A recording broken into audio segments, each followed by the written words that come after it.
What's up, YouTube? Just want to do a little quick video showing you the unboxing of my Christmas gift my beautiful wife and kids brought for me, the Honda HRN mower. I have a little standard mower, but I wanted one of these guys for a while. So anyway, I thought I was going to be a lot of assembly, so I thought I'd share. Just opened it up and literally everything is already put together. So you just pretty much take it out.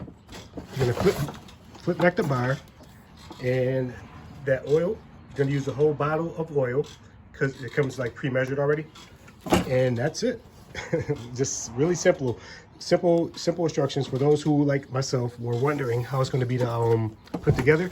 Just literally just take it out and pop up this bar, oil it, put gas in there, and it's pretty much all set, ready to use. I'm gonna put my bag on, the leaf catcher and grass catcher, so I don't have to get that much thatch buildup.